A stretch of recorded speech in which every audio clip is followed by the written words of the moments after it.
Bonjour tout le monde et bonjour ceux qui sont en replay. Merci d'être là aujourd'hui. Merci d'avoir répondu présent. Merci d'avoir pris ce GPT. Donc aujourd'hui, on est là tous ensemble pour voir comment utiliser donc ce GPT qui s'appelle Coach Opérationnel Premium. Il s'appelle ainsi parce que c'est un GPT qui est votre directeur commercial premium. Il est dédié aux partenaires de Luce Anima. Donc, Luce Anima, vous savez, hein, c'est la formation que l'on tient avec Maria Christine en français et en italien, qui permettent d'avoir un but non daté, donc un rêve, que l'on ramène à 3 à 6 mois maximum, et donc qui devient un objectif. On prend toujours de très, très gros objectifs comme ça, des objectifs de vie, parce qu'un objectif à 1 an ou à 2 ans, on peut le réduire avec cette technique et le ramener à 1 semaine. Donc, nous, on a mis en place en plus ce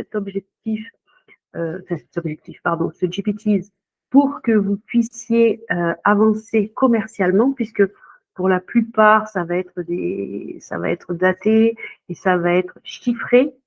Donc, pour ceux qui veulent l'utiliser pour le travail, eh bien voilà, vous avez en plus le GPT pour aller encore plus loin. Donc, ce directeur commercial, quel but il a? On va parler, je vais découper ça en 3 parties, 4, 4 parties. Si vous avez des questions, vous les marquez dans le chat. Ceux qui sont en replay, si vous avez des questions, vous me les marquez sur le WhatsApp et puis on y répondra, que ce soit moi ou Stéphane, peut-être plus Stéphane puisqu'il va être technique. Et après, le global que l'on va utiliser aujourd'hui, vous saurez bien le prendre en main.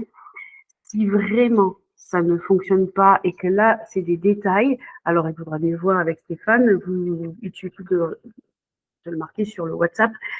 C'est mon WhatsApp pro, donc Stéphane peut aller dessus, comme Laura d'ailleurs, si vous avez besoin de, je ne sais pas, d'un document quelconque, c'est avec elle qu'il faut voir. Donc, ce directeur, on revient à ses buts. Ses buts sont de structurer vos ventes, de générer des conversions, parce que c'est ça, hein, on veut pas être vu, on veut pouvoir vendre, et c'est le plus important. Obtenir des rendez-vous, il peut signer des ventes premium s'il est bien utilisé. Il peut vous amener des personnes, il peut vous amener, vous, puisque c'est vous la personne, à avoir entre 5, 10 ou plus par mois. Donc là, on va faire étape par étape. Il va vous demander où vous en êtes. Soyez très précis, n'ayez aucun scrupule. Si vous êtes à 0, vous marquez 0. Et le but, c'est d'augmenter progressivement pour atteindre un objectif fixé. Là, il est calibré pour faire 5, 10, 15 et aller au-delà. Si vous voulez faire que 3000, eh bien, notez 3000. De toute façon, vous allez voir, il y a des questions qui sont posées. Bon, je ne spoile pas, on continue. Donc, si vous avez des questions, par contre, ce que je viens de voir en dessous, Steph, marque-moi-le complètement ta question parce que je n'ai pas compris ce que tu m'as marqué. Et puis, je répondrai tout à l'heure. Donc, ok, non, d'accord. Ok. Donc, ça ne va pas avec le GPT. Ok, on verra ça après. Là, en fait, ce GPT est strictement orienté résultat. Il va vous permettre de le faire justement sans dispersion et sans pédagogie inutile. Vous savez que les ChatGPT a été créé pour être du conversationnel. Donc, il est là pour parler avec vous, il est là pour vous faire plaisir. On a contrecarré ça. J'ai préparé des choses, je lui ai orienté pour que justement il ne fasse pas ça. Il va vous dire je le fais sans, je vais te répondre sans complaisance, etc.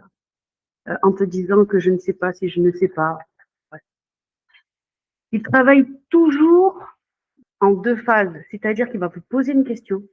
Si vous lui en reposez une autre par-dessus, il va vous bloquer. Il va vous dire réponds-moi à cette question, je passerai à la suivante après. C'est pour pas se disperser.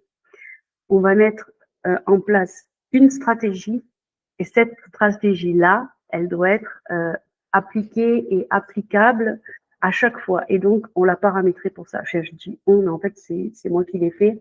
Et Stéphane vous aidera, vous orientera en fonction de tout ça. D'ailleurs, si vous avez des soucis, je ne sais pas s'il y a des améliorations à faire ou quoi, mettez-moi-le dans le WhatsApp et je ferai en sorte de réajuster et que ça valide. Par exemple, on a eu Karine qui nous a dit que par rapport à l'allemand, il y avait un petit peu des soucis au niveau de la langue. Donc, j'ai modifié ça. Maintenant, il parle toutes les langues, il se prend à toutes les langues. Mais quand elle m'a dit ça, j'ai pensé à une chose qui nous est arrivée à Marie-Christine et à moi. C'est-à-dire que comme nous, depuis qu'on est né, moi, je vais en Italie, je parle italien, elle vient en France, elle parle français. On a grandi dans ces deux manières de vivre, dans ces deux visions-là. Moi, ma maman est italienne, la sienne aussi. Sa maman est venue en France, la mienne aussi. Bref, ce qui se passe, c'est qu'on est multiculture. Et ça nous a joué un tour, c'est que tout ce qui fonctionnait en France, je lui ai dit, tu le prends et tu le mets en Italie. Sauf qu'en Italie, les gens n'ont pas les mêmes réactions, n'ont pas la même culture, il y a plein de choses qui jouent. Donc, ce que j'ai fait, quand Karine m'a parlé de la langue, qu'elle voulait le faire en allemand et que c'était pas génial, j'ai aussi changé ce paramètre-là, c'est-à-dire qu'il va s'adapter au pays dans la langue dans laquelle vous parlez. C'est-à-dire que si vous vous mettez à parler espagnol, il va vous répondre en espagnol, mais surtout, il va s'adapter à l'Espagne. Si c'est de l'espagnol de l'Amérique du Sud, il va s'adapter au mode de vie des gens de là-bas et donc il va être efficace. Voilà. Donc, on va faire plusieurs parties, 4 parties. La première partie, c'est pour comprendre les 2 phases obligatoires. Donc, on a en première partie, je vais dire le diagnostic obligatoire qu'il va vous proposer, qu'il va vous demander. Ça, c'est 12 questions. Je l'ai paramétré pour 12 questions et c'est dans un ordre strict. C'est vraiment toujours calibré en fonction de votre précédente réponse. L'utilisateur doit répondre à chaque question finalement. Tant que cette question-là n'est pas répondue, on ne passe pas à la suivante. Il faut que vous soyez hyper précis, c'est-à-dire votre cible, il faut que vous la connaissiez. Il y a plein d'autres GPTs pour trouver votre cible, calibrer. Ceux qui sont avec Yannick Alain, Yannick a fait des super GPTs pour ça, pour savoir vos valeurs, pour savoir où vous voulez travailler. Celui-là, il n'est pas fait pour ça. D'accord? Il faut que vous sachiez ce qui va être, où vous voulez aller. D'accord? On a la cible, on a vous qui voulez aller à cette cible. Le GPT, ce n'est rien de plus que votre arme. D'accord? Et il va aller vers la cible. Mais pour ça, il va vous poser 12 questions. Déjà, soyez totalement honnête. Parce que si, par exemple, vous gagnez, partons de 0, vous gagnez 0 et vous lui dites, bon, je gagne le SMIC. En fait, lui, c'est une machine. Il s'en fout de combien vous gagnez. Ne mettez pas votre ego là-dedans. Si vous gagnez 10 euros par mois, mettez 10 euros par mois. Et si vous en gagnez 10 000, mettez 10 000. Il perd la bascule. Donc, pensez vraiment à ça. Pensez à bien répondre et à être spécifique dans les questions. La première question, ça va être quel est votre chiffre d'affaires des 30 derniers jours? Ensuite, il va vous poser la question quel est votre objectif financier pour les 30 prochains? Combien d'heures par semaine vous voulez y consacrer? Quelle est ton offre? Parce qu'il ne peut pas se rattacher à votre... C'est un GPT. Les GPTs n'ont pas accès à l'historique de vos sessions. Vous savez que maintenant, ChatGPT, si vous partez sur des sessions des nouveaux chats, il sait ce qui a été fait dans les anciens chats. Mais là, lui, comme c'est pas votre GPT qui est mis en place, c'est le mien qui vous donne un accès. enfin, qui vous donne un accès. Et moi, je n'aurai pas accès à vos conversations. Hein. Je ne sais pas du tout ce que vous allez écrire dedans. Mais comme ça passe d'une création extérieure, eh bien, il va pas pouvoir aller. Donc, votre cible, connaissez-la, travaillez-la, donnez votre montant, sachez ce que vous voulez. D'accord? Le nombre d'heures que vous voulez y passer, c'est hyper important. Il va calibrer en fonction de ça. Donc, votre offre principale et surtout son prix. Combien d'offres vous avez en circulation? Ça, c'est hyper important que vous le notiez aussi. Pardon, voilà. C'est hyper important que vous le notiez aussi parce que sans ça, il va prioriser. Ça, c'est un outil de priorisation. Donc, il va prioriser. Si vous avez 50 offres et que vous êtes à 0, il va vous dire, attention, on va en choisir une et on va le faire bien. Donc, quel type de client achète aujourd'hui?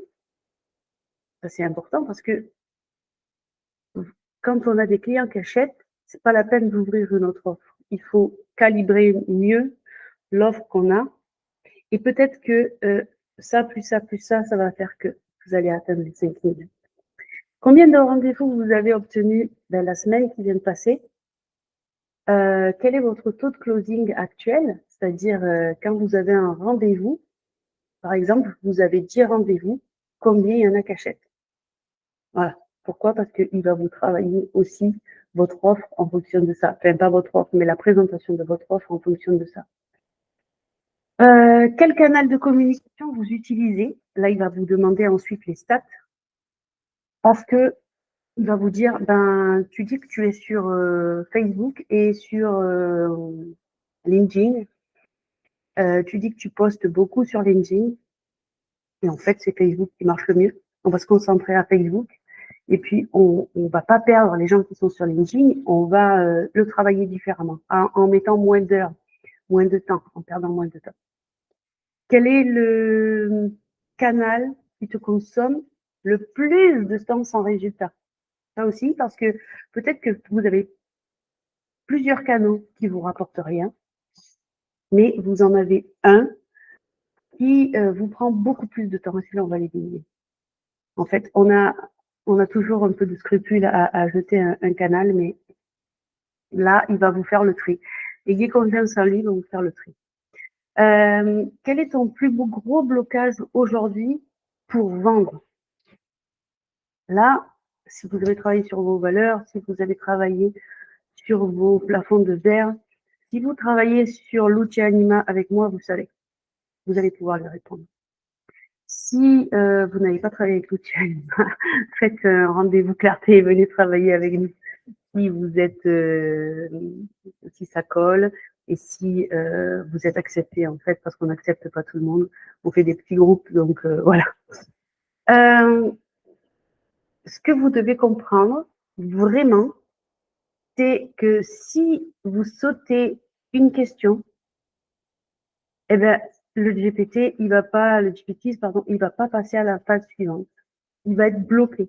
Il va répéter. Donc, répondez précisément à la question pour qu'il ait tous les éléments. Si vous demandez des conseils, par exemple, vous dites, vous répondez à 6 questions et puis vous avez un truc qui vous passe par la tête, vous dites, ah oui, et d'ailleurs, sur le Facebook, attends, je te donne mes taux parce que je sais que tu vas me les demander après. Vous allez refuser. Il va vous dire, ok, tu m'as donné ça, mais moi, je veux savoir ça. Et il ne prendra pas en compte ce que vous lui avez donné. Il va falloir le redonner au moment où il vous le demande. En fait, alors je ne sais pas vous, mais moi j'ai tendance à avoir beaucoup de choses dans la tête, ça va très vite. Et je pense à un truc, ça me fait penser à 3 trucs qui vont me faire penser. Et puis je pars, c'est en arborescence. Et je me dis, et ça, c'est un outil spécifique pour ne pas se disperser. Donc, il va chaque fois vous ramener. Au niveau de la deuxième phase, le travail concret qui va se mettre en place une fois que vous avez répondu à ces 12 questions. Il va basculer en mode directeur commercial, mais directeur commercial premium, c'est-à-dire il va produire 9 livrables et une correction obligatoire. C'est-à-dire, ces livrables sont systématiquement structurés et orientés résultats. Vous allez avoir un diagnostic clair et direct. Alors, ne vous offusquez pas. Moi, j'aime bien quand tout est clair, simple, fluide, efficace. Donc, je l'ai réglé comme ça. Il va identifier la vraie cause du manque de votre vente. D'accord? Ça veut dire c'est là que ça pêche. Il y a trop d'offres. Qu'est-ce qu'on peut avoir d'autre? Ce que tu proposes, c'est un cycle incohérent. Ta cible est incohérente. Tu n'as pas assez de conversations ouvertes. Ton closing est trop faible. Ton canal est mal utilisé. Quoi d'autre? Tu te disperses tout simplement. Et donc, il va prendre une décision stratégique unique et il va vous l'imposer. C'est-à-dire une seule offre, une seule cible, un seul canal prioritaire. Et il va vous interdire la dispersion. En fait, il va y avoir un plan d'action hebdomadaire minimaliste. Alors, quand je dis minimaliste, c'est parce que moi, quand au tout départ, je l'ai calibré pour ça, je l'ai testé, je l'ai fait tester. Et en fait, quand j'ai eu la structure qui a marché et qu'il m'a donné, ben, figurez-vous que je me suis dit, mince, qu'est-ce que je vais faire de mon temps? Parce que j'étais beaucoup sur les réseaux sociaux. Je faisais plein de choses.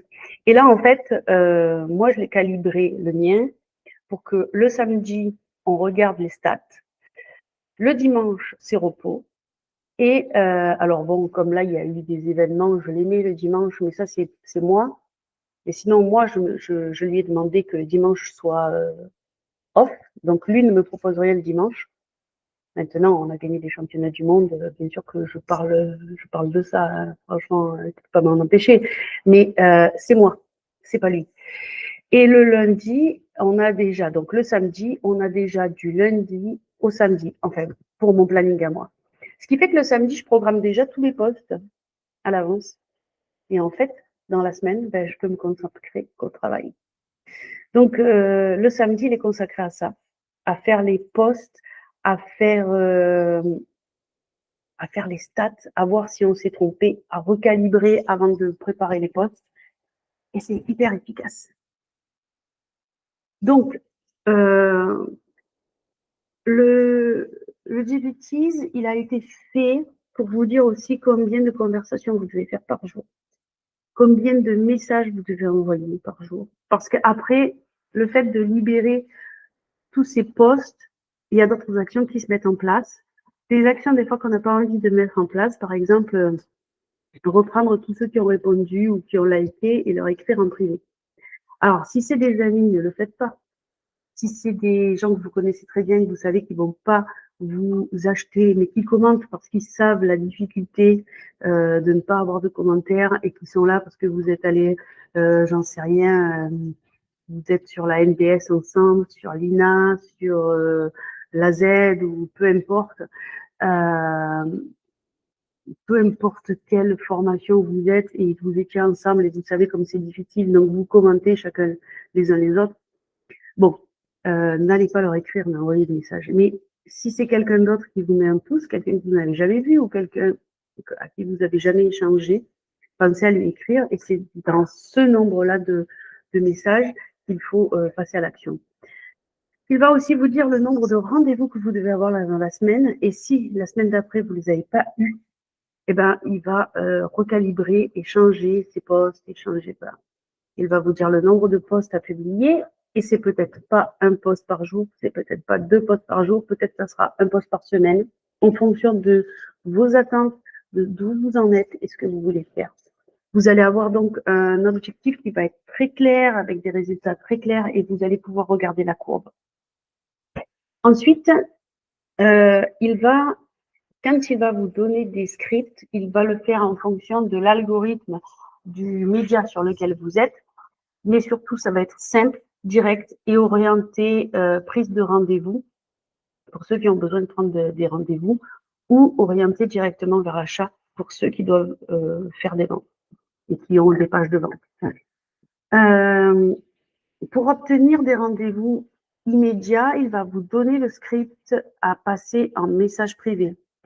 Ça va être court, ça va être sobre, ça va être professionnel.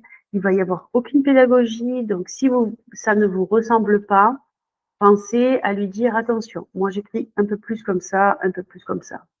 Vous allez aussi avoir un script de diagnostic de vente, c'est-à-dire pour avoir des appels 8 à, pour construire vos appels de 8 à 12 minutes. Ça va être très structuré, très direct. Ça peut être surprenant, mais c'est hyper efficace. Ensuite, vous allez avoir une stratégie de closing en 3 phases qui va être épurée, premium, sans pression inutile et orientée décision. Les KPI sont obligatoires. Le GPT vous les impose et vous impose donc de suivre toutes vos conversations ouvertes, toutes vos réponses obtenues ou non, les rendez-vous pris, les rendez-vous tenus, parce que rendez-vous pris et rendez-vous tenus, c'est 2 choses différentes. Il y a ceux qui prennent des rendez-vous et qui ne viennent pas. Le taux de closing, donc combien vous avez vendu, et bien sûr le chiffre généré. S'il n'y a pas de chiffre, il n'y a pas de progression. Ceux qui sont avec moi sur l'outil Anima, vous le savez, on calibre toujours, on se donne toujours un point pour y arriver et on se donne des points intermédiaires. Les points intermédiaires, c'est lui qui va les faire, mais pour ça, il vous faut tous vos chiffres de progression et donc tous vos KPI. Une obligation autre, c'est l'exécution immédiate. Le GPT dit clairement ce que la personne doit faire dans les 24 heures. Si vous ne le faites pas, voilà, il n'est pas tenu au résultat, moi non plus d'ailleurs, je le précise.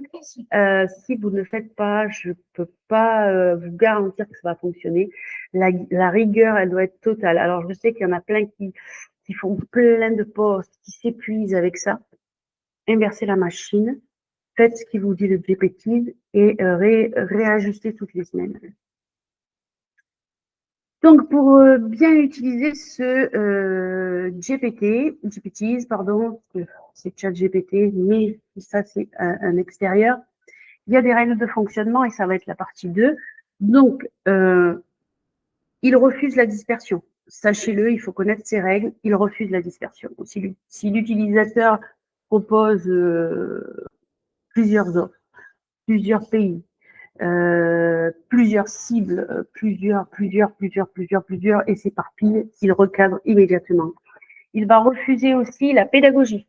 Il ne donne pas d'explications inutiles, il ne vous donne pas de théorie, il ne fait pas de psychologie, il est là juste pour des actions rentables. Et c'est ça son secret, c'est qu'il n'est pas là pour vous faire plaisir, il est là pour que vous fassiez de l'argent. Il refuse la motivation et la spiritualité. Pourquoi? Parce que c'est un directeur commercial. Il n'est pas là pour vous inspirer, il est là pour vendre. Et donc, quand il prend votre place et quand il va décoder tout ce qu'il y a à décoder, il est là pour vous faire vendre. Généralement, quand quelque chose ne génère pas une vente ou un rendez-vous, il va éliminer. Quand c'est pas rentable, il supprime et il réajuste. Et c'est pour ça que quand vous avez fait votre semaine, vous arrivez à la fin, il va vous demander des chiffres. Si vous voyez qu'il a oublié de vous demander des chiffres, pensez à lui dire, hop, aujourd'hui j'ai fini là, on est samedi, alors moi je le fais le samedi, mais ça pourrait être un autre jour. Aujourd'hui on est samedi, moi je lui dis, est-ce qu'on regarderait pas les stats? Et on y va. Pensez à lui dire aussi la date et l'heure où vous êtes, parce que quelquefois, si vous n'avez pas paramétré ça en amont, il ne se cale pas sur l'heure à laquelle vous êtes, ni sur le jour. Il est aux États-Unis à l'heure de son créateur. Voilà, donc ça c'est important. Troisième partie, on va voir l'adaptation automatique au pays, c'est ce que je vous disais tout à l'heure, et c'est un point crucial. Il ne va pas copier les pratiques françaises à un autre pays. il respecte toujours les normes commerciales locales, le ton du pays, les structures des messages propres à la culture et les usages du marketing spécifique. D'accord? Ça, c'est hyper important. Je l'ai mis là il n'y a pas très longtemps. Je l'ai paramétré comme ça il n'y a pas très longtemps parce que c'est crucial. On n'est pas tous en France. Même si vous êtes au Québec, ça n'a pas du tout la même chose. Si vous parlez français, dites-lui où vous êtes. D'accord? Donc, si l'utilisateur parle allemand, le GPT va appliquer les codes de marketing allemand. Si vous lui parlez en italien. Si vous lui parlez en anglais, il va faire le marketing anglo-saxon. Et c'est hyper important. Et si vous parlez français, il va d'abord vous demander le pays exact avant de produire une stratégie. Parce que si vous êtes en Belgique, c'est pas pareil qu'au Canada, c'est pas pareil qu'en Suisse, c'est pas pareil que dans certains pays du Maghreb, c'est pas pareil qu'en France, c'est pas pareil. La francophonie est grande, la francophonie est mondiale et les pays sont différents. Je voulais vraiment préciser ça, c'est vraiment, cette partie 3, c'est vraiment fondamental parce qu'on a des partenaires internationaux et qui utilisent cet outil. Et d'ailleurs, je remercie tous ceux qui ont pris cet outil. C'est vraiment pertinent. J'ai eu de très, très bons retours. Mais voilà, il fallait qu'on adapte ça. On ne l'avait pas fait au début. Mais voilà, donc là, c'est fait. Tout est calibré. Partie 4, l'utilisation exacte du GPT. Donc, en 1, c'est important, attention, il va y avoir plusieurs étapes, notez-les ou réécoutez-les, mais c'est super important cette partie. Vous ne commencez pas par vous disperser, vous commencez toujours par résoudre point par point, chirurgicalement, en répondant aux 12 questions. Même si vous pensez les connaître, même si vous pensez que le GPT les connaît, comme je vous ai dit, c'est pas votre chat GPT, c'est un GPT. Donc, répondez aux questions. De toute façon, lui, il passera pas à l'étape suivante si vous n'avez pas répondu et il va vous protéger de votre dispersion. Deuxième étape à bien connaître. Une fois que vous avez répondu aux 12 questions, le GPT va devenir votre directeur commercial. C'est-à-dire qu'il va vous donner un plan complet, des scripts, un dialogue, un plan d'action, un message privé, une stratégie de closing, il va vous demander les KPI, il va les suivre exactement. Et il va à chaque fois trancher. Quand c'est pas bon, on efface. Et on fait autre chose ou on ne fait plus du tout. Quand il vous dit d'exécuter, c'est hyper important, exécuter. C'est un outil premium, il ne débat pas, il décide en fonction du lieu où vous êtes, de la stratégie commerciale du moment et de ce qui marche le mieux. Il ne va pas inventer des choses, il ne prend que ce qui fonctionne actuellement sur le marché, il est programmé pour ça. Quand ça évolue, il évolue avec le marché. Voilà pour cette quatrième et dernière partie. Est-ce que vous avez des questions? Non? Oh, vous étiez efficace comme ça. Rien dans le chat. Non, c'est parfait. Ok, ok. Génial. Bah, écoutez, merci. Attention, je vous mets quand même un disclaimer. Ce GPT, ce n'est pas un coach. C'est votre directeur commercial personnel. Il n'est pas là pour vous motiver. Si ça marche pas et que vous l'utilisez pas, il ne va pas vous rappeler à l'ordre. Il est là pour vous faire vendre et seulement pour vous faire vendre. Si vous suivez les 2 phases que vous allez valider, vous allez activer de nouvelles choses, des choses que vous n'avez pas encore faites. Vous allez partir sur de nouvelles choses et peut-être vous serez étonné de ces nouvelles choses comme je l'ai été. Et sachez que c'est redoutablement efficace. On a de très beaux résultats sur les gens qui l'ont pris il y a quelques temps, puisque maintenant ça va faire 2 mois qu'il est en place et qu'on l'utilise. Et là, ça fait 3 semaines que je vous l'ai proposé. Donc sur ces 2 mois passés avec les gens, ça a super bien fonctionné sur les testeurs. Et moi, ça fait maintenant 5 mois que je l'utilise et je performe, je suis presque au même niveau que ce que j'étais quand je suis partie de Nouvelle-Calédonie. Donc vraiment, c'est extra. En 2 mois, en fait, ça a switché sur quand on a réajusté en fonction des gens, réajusté en fonction de moi, réajusté au retour qu'on avait avec les testeurs. Ben ça a switché. Et moi, je suis partie de zéro, puisque ça faisait, depuis qu'on est parti de Nouvelle-Calédonie, qu'on avait tout perdu, donc que j'étais à zéro. Et là, ce mois-ci, je suis presque à 5K. Donc en 2 mois, je suis passée de zéro à quasiment 5K pour ce GPT. Donc voilà, moi, je vous le dis, je vais pas m'arrêter là, je continue ma progression. S'il y a des choses que je remarque qui bloquent, je modifierai et je transmettrai à tous ceux qui l'ont acheté. Si vous voyez des choses qui bloquent, des choses qui ne fonctionnent pas, je ne sais pas, comme Karine m'a fait remonter, n'hésitez pas. Envoyez-moi tout ça et on réajuste à chaque fois. Voilà. Je vous embrasse. Je vous dis merci d'avoir été présents aujourd'hui. Vous êtes nombreux, c'est sympa. Merci à ceux qui seront en replay pour écouter. On se revoit si vous avez besoin de plus d'explications. Stéphane va vous envoyer un document qui résume tout ce qu'on vient de dire et voilà, un PDF à tous ceux qui ont acheté le GPT. Je vous embrasse, je vous dis à très bientôt. Bye bye.